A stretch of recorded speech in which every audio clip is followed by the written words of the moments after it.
Hey everybody, Donald Leath here, aka Papa Don. Thanks so much for joining me today. I want to tell you about my story. It's be interesting, hopefully. First time I've done this particular type video, going in depth about my person. So anyway, hope it's not real long.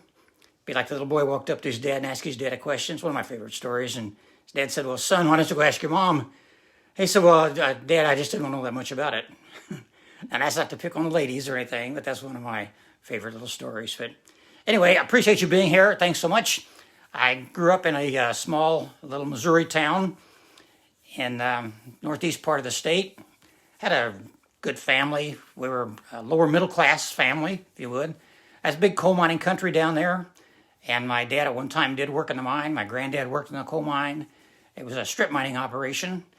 And so we didn't really have a lot, but we had good family values, hardworking people.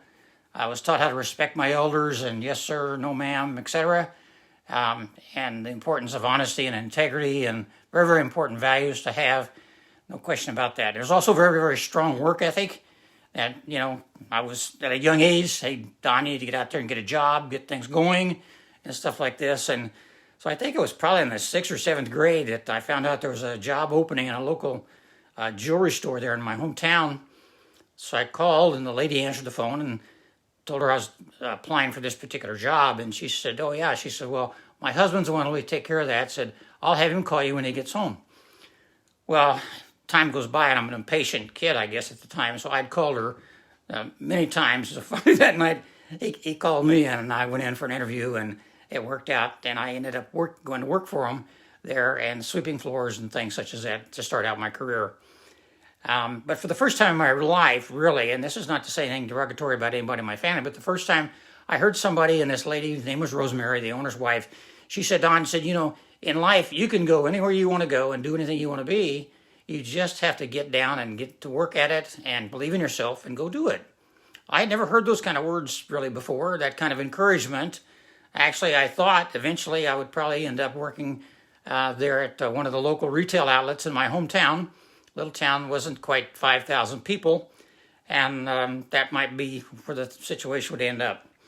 But anyway, I was talking to her one day about wanting to, I had a lot of interest in the student council there in my high school, and this is a few years after I'd been there, and she encouraged me to go after that, and I did, and I eventually won the position of president of the student council. It's an election process, and that started my career in speaking with people and getting out in the public, etc. At that particular time, my hometown, if you had that position, everything that happened at the high school, you were in charge of, and the master of ceremonies with everything. And so it scared me to death, but it was one of the best things that ever happened to me, if you will. And so anyway, I ended up, after that, I was only like 30-some miles away from Truman University in my hometown there. And so I enrolled in Truman University, and my first year in college, I pledged fraternity, which was, believe me, a terrible mistake for me. I ended up at the end of that year with a 1.8 GPA, which I was working and putting myself through school, which was a new definition of dumb, if you will. But anyway, that's where I ended up, and I thought, man, I've just got to grow up here. I can't do this and continue on. So I thought perhaps one of the best ways to grow up was to join Uncle Sam's Army. And I did that, and boy, was it ever. It was a whole different education process, etc. I learned a lot in there. I was in a military police battalion, got exposed to a lot of different hand-to-hand combat activities, and just a lot of good training, things that were good, actually, basic principles and things, and had a lot of background for my town life, really, of firearms and things such as that. So that was good with the military police. And so I did very well in that. And then I came back from there ready to go back to school.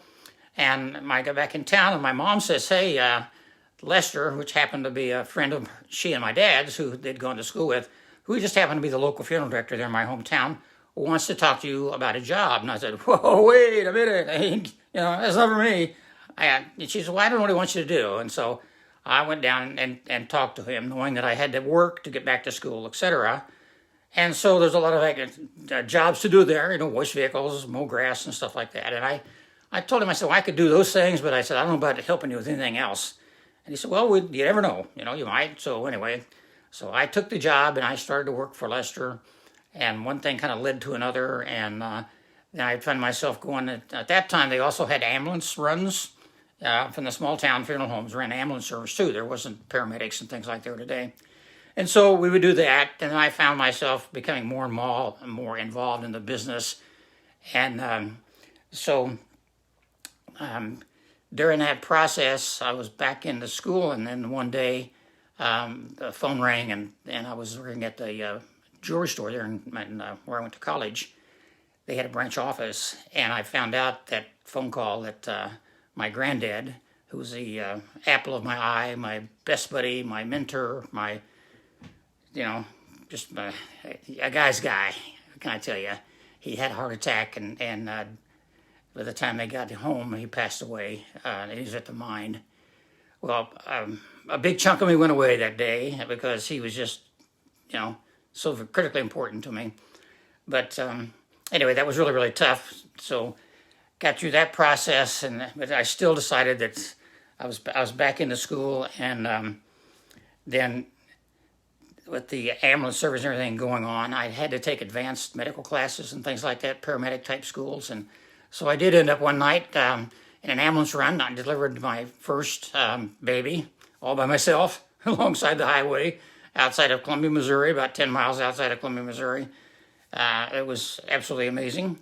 I got through that, and so then I get back, and I was talking to the owner of the funeral home, about this business, and he was convinced that I should probably go ahead and go into the business because he thought I was doing well there and everything else with it. And I said, well, I don't know. Lester's his name. And so we talked about it, and I said, well, you know what, Les? I said, I've got this burn to be an entrepreneur. I really do. I just know it's down deep inside. And I said, I don't know what that involves, but I said, I would probably have a lot of interest in that if you and I could work out a program where I could eventually buy part of this operation that you have here, or maybe because you don't have any children that are going to go into it, maybe I could buy it all. And he said, well, yeah, we could probably talk about that. And so I said, okay. So we had that understanding, nothing in writing, but that understanding. And so I then changed my major. Okay, to get your embalming and funeral director's license in the state of Missouri, it's a lot different than it is in some states. There you have to have like 2 years of college prerequisites, and then go on to school and have another year's apprenticeship, and it's a big deal to get it done in that state. So I did all that, and then I got ready to go away to school to finish up, and so I ended up going away to Kentucky, College of Mortuary Science there to finish up. And I got there and to go to school, and I'm down there, and I couldn't believe it. I could go to the local bank. I've got my paycheck with 2 weeks pay and 2 weeks vacation pay. And I go in the bank, hey, what can I tell you? Silly kid, a small town. And I go in and get some cash. Well, you can't get cash. You have to deposit the check. You have to wait 10 days and all this kind of stuff. I'm toast now. What am I going to do? So I ended up, I didn't know what I was going to do. But across the street from my apartment complex was this little place called Convenient Food Mart. And I had no idea at that time there were a whole chain of them. But I went into Convenient Food Mart, and there's just one guy working in there. And so I picked up a few things and got to the checkout and had a little bit of cash on me. And he said, we started talking a little bit. And he said, well, I can tell from just talking to you, you're not from here. Where are you from? And I told him, well, what are you doing down here? And told him all that stuff. And so I ended up telling my story about the bank and the money and stuff like that. And he said, you got an ID? And I said, well, yeah. And so I gave him my ID, and he looked at it. He listened to my story, and he said, you know what, Don, I'm gonna cash this check for you. Well, and he did, and I was amazed.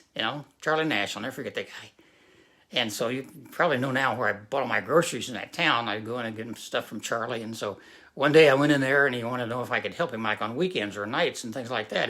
They ran it 24 hours a day. I said, sure. So I went to work for him and doing that while I was going to school. And anyway, so we developed this really good friendship, and in the entire process, and he was a heck of a guy, and lots of fun to be around.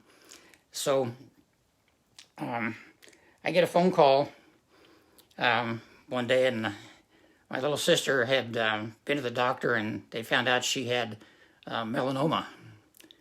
And it was really bad stuff, and it was really quick. She had a lump that had shown up on her groin area, and she had melanoma. And the surgeons only gave her, she was 19 years old, for crying out loud. And the surgeons gave her 9 months to live. She was my best friend. I mean, actually, my best friend in the world was my little sister. And so I was pretty devastated about that.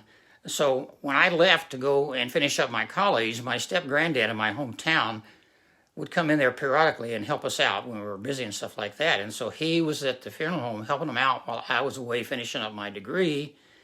And he went home one day from there for lunch and walked around the corner of the funeral home, had a heart attack in the alley. He only lived 2 blocks away. They got my grandmother there, and he died with his head in her lap in the alley, telling her how much he loved her, you know. And so I'm away finishing up this school, so I get this load. So I come back to his service, and of course that devastates me. This guy was just a jewel in my life. And so while I'm at the church after his funeral, my little sister comes up to me and she says, "Here," she says, "feel this." And what's that? So I, at the top of her head, and it's a lump on the top of her head. Well, I'm certainly not a doctor, but I had enough anatomy and everything that I was doing at the time that your lymph system is made up of nodes and channels. And she had a lump on her forehead, and it started in her groin. And I knew then that it had infiltrated her entire body to get there. And that was exactly the case. And we talked about it as much as we possibly could at that point. There was really no options but for me to get back to school, which I did.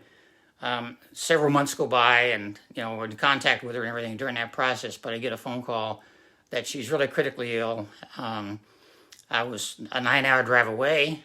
I hop in my car. I was late when I left that night. I get there the next morning, and I got to the hospital, and I was really about 10 minutes after she'd passed away, but at 19 years of age. So here I am trying to finish up this mortuary science degree of embalming and funeral directing, and I keep getting all these things stacked up on me, but now it's a load. All right, now needless to say, you can understand that. And so after everything there, I head back to finish up, which I do.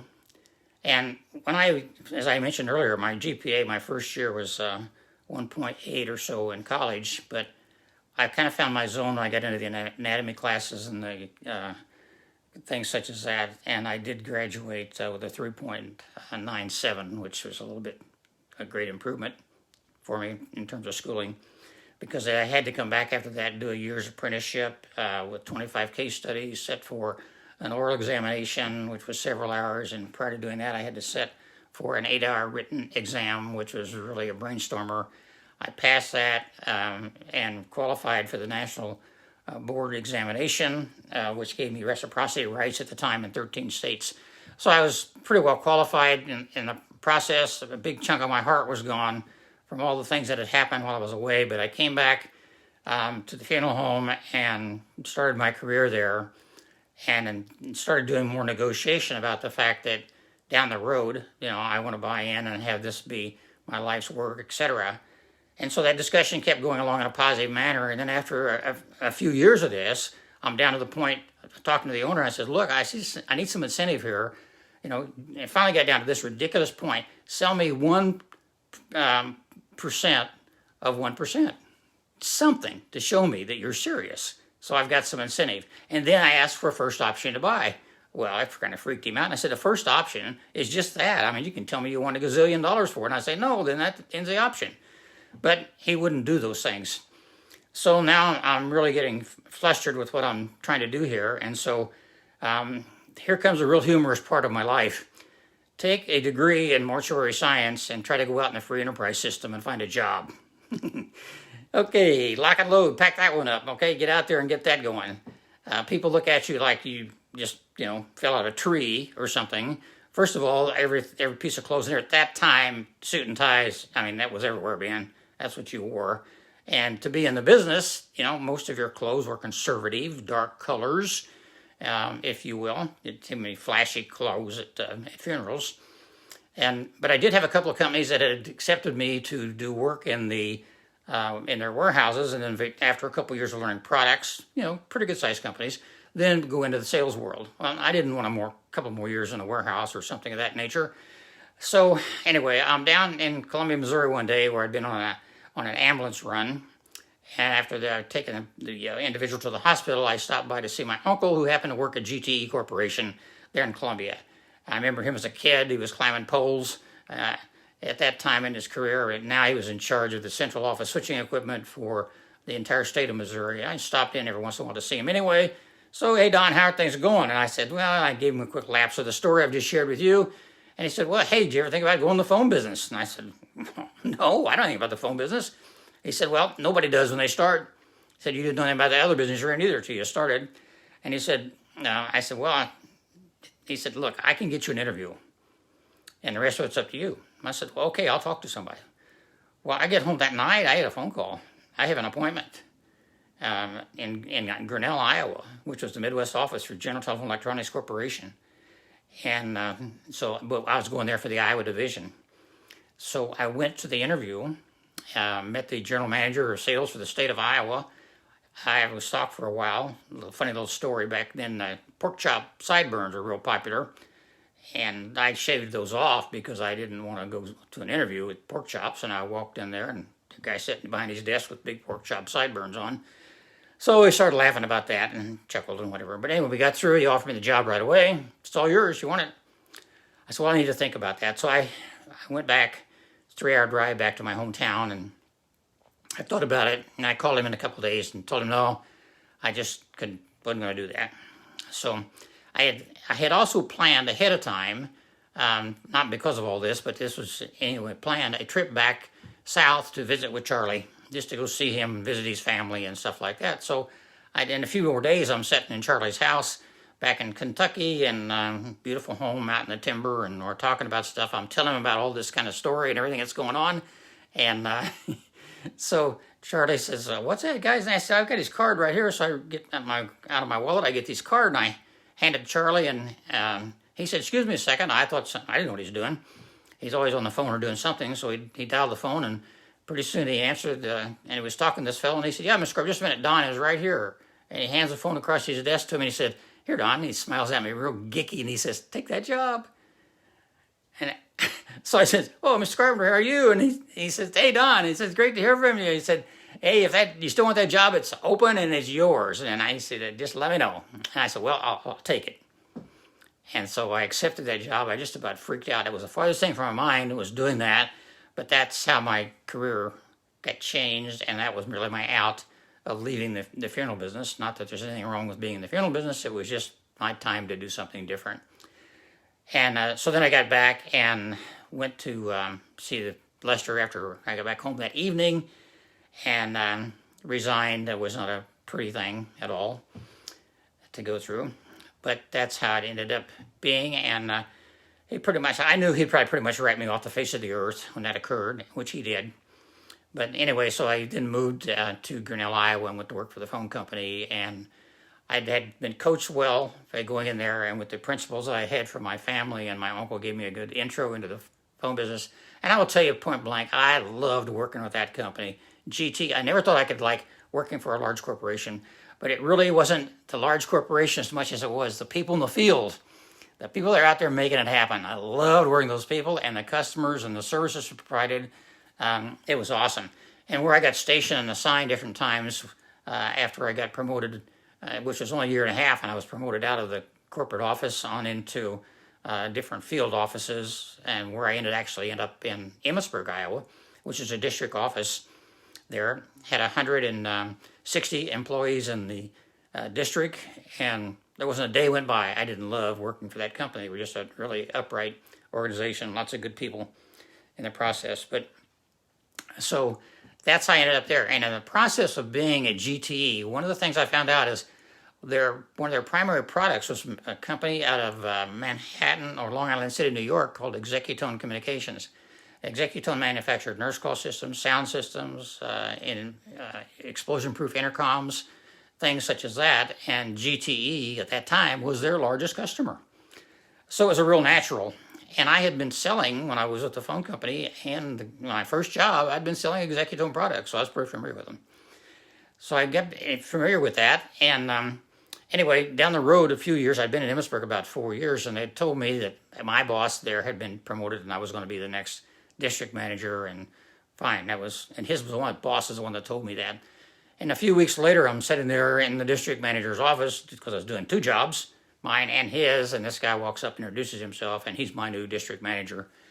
And I thought, wow, this is so much to do with big corporations. Enough is enough. And I was getting a lot of support from people there in my work area. And so I started putting out feelers again to try to figure out what I could do. And so I was actually in St. Louis, Missouri, at a job interview, and missed a connecting flight and spent the night in Des Moines, called the Executone shop in Des Moines. He wanted to hire me right away because, ironically, it was the same guy that had hired me with GTE. He had left and taken over Executone for Iowa, except for the western section of Iowa. And so I told him I just couldn't do it. He had a wife and 4 boys in the business with him, and I knew them all very well, and that wouldn't work. And so the next day I get back to my office, and I get a call from the guy in Omaha, Nebraska, for a job interview with him. So I came to Omaha, did that interview.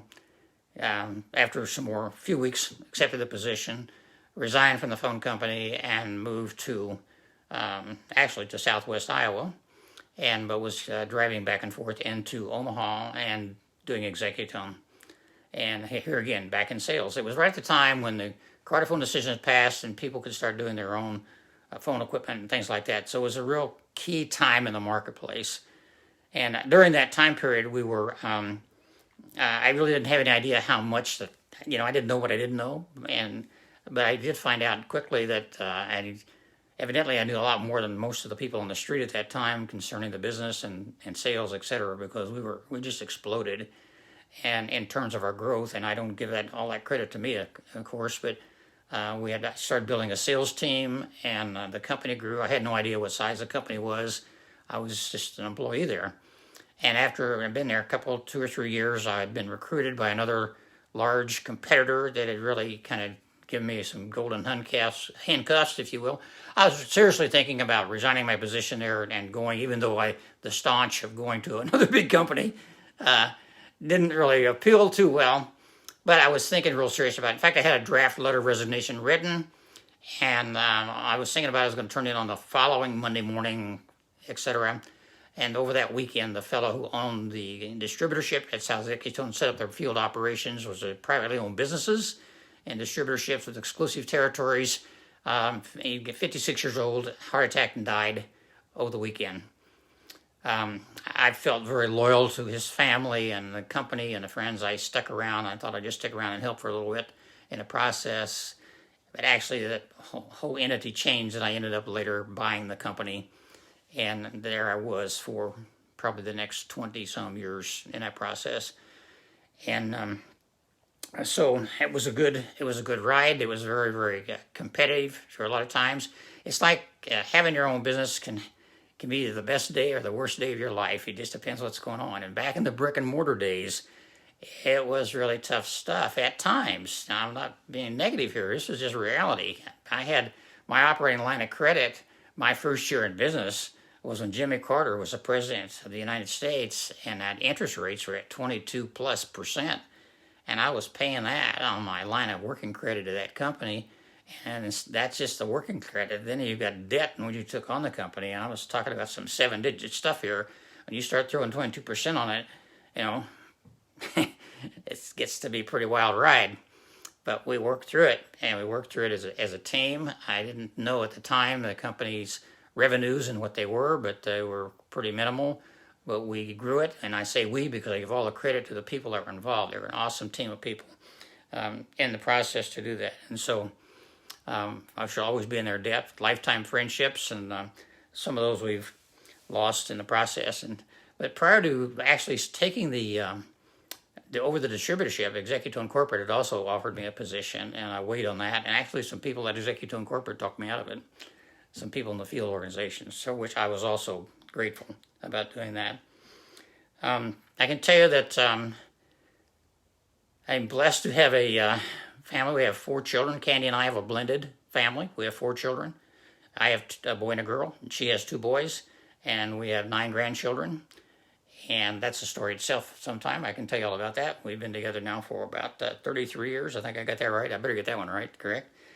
And, but, a lot of landmarks and exciting things that have happened in my life. And I will have to tell you that, outside of, without a doubt, the most exciting thing that has ever happened in my life was on December 1st of 1996. And this includes any and all things, and you'll see this.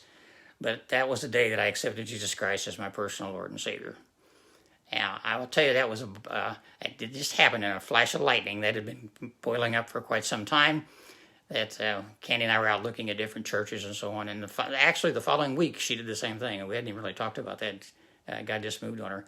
And people's lives change. When you truly do that, your life will change and things will happen. I know I lost a third of my vocabulary that very day. It's just gone. I had a lot of bad words I used to say. Not saying I'm perfect. I know I'm not. And there is not a perfect human being on the face of this earth. I don't care what anybody tells you. There is not one anywhere. There are people who can try to be better and better in their walk, but you just won't get perfect. You can work at becoming a better person and loving more and doing more of what the Word says. But if you think you're going to get to perfection here, that's not going to happen. You can someday if you follow Him in the process. So anyway, this is not a church lecture. I just want you to know that I consider that to be one of probably the greatest landmark thing that has ever occurred in my life. And when that occurred, the good Lord didn't change at all. I did. Okay? And that happened. So anyway. So getting back to the business in this process, I sold the business in 2005. Candy's she's 11 years younger. I still wanted to work. I'm very energetic. And so I thought, well, I am also very energetic. And I said, I got to have something to do. And with all these young grandkids around, I couldn't pry her out of here, which is okay. And so I started a consulting business. And I found I loved going out and helping out small and medium-sized businesses and working with them. Sometimes it was even fun. I'd go in like an undercover boss, and they'd think I was in there as the CEO or whatever, and just get some things done and bond more friendships. And I love helping people, and I love doing those kind of things. And so in that process, my son had also got me involved in some things to do with network marketing. Now, I love technology, but I didn't grow up with social media. It's one of my weak areas right now that I'm working on. But I love working with people, and so, people are people in the process. But the thing I found about network marketing companies, though, is it's like Forrest Gump says about a box of chocolates. You never know what you're going to get. I mean, man, they can tell you all kinds of things, but you don't know what you're going to end up with until you can get some things checked out. And so a lot of it gets a pretty bad reputation. I was on one night on a webinar, and I'd been through some pretty ugly situations with a few companies. I was very, very consistent in spending a heck of a lot more money than I was ever making. Actually making almost zero. I'd get a buck here and there, but it's no big deal. And there was this couple on this call, Adam and Ashley Reeker, and it was just amazing because they were in Elkhorn, Nebraska, and it just happens to be where I was. And so from that, we got acquainted, and it's just been a lot of fun since then because they have got great hearts. They're awesome leaders. They know this business. They're young kids, but they came with 14 years experience. They were doing this business before it was going online, and they're actually taking the 3LE team, which I'm a part of, and they're the founders of, and many other people are, to different levels with the app and the things that they've done, and then joined that together with an awesome company called Genes Global, which has amazing products. And I'm not going to go through everything here, but we call it the trifecta. And I will tell you that if you're here today and you're listening to this and you're considering anything to do with your own business, now keep in mind, I told you earlier what it is to get in a brick and mortar business. And I mean, you can get going into this business for really, really minimal invested dollars. I mean, it's just amazing. So you need to take a real serious look at that. And the team and the opportunity, everything's done here. But the thing I really want you to know is that the sincerity level of the people, that's what's important. This may sound corny, but there's a lot of love in this team. And people are sincere, and they'll help you. And if you're listening to this right now and there's anything I can help you with, I don't care you're on my team or you're not on my team. If I can help you, I will. If I can't, if I don't know the answer, I can guarantee you I can find out somebody within this group that will have it and go from there. So I will tell you that I love helping people attain their goals and their objectives. And what it does is it allows me to work on my core values. It fuels my core values. And I've got these all down here, but I want to make sure I get them all listed out, which are, in my views, my cores are leadership, loyalty, honesty, and integrity. And that just makes up my being. Anything I can do to help anybody, I'm excited about doing that.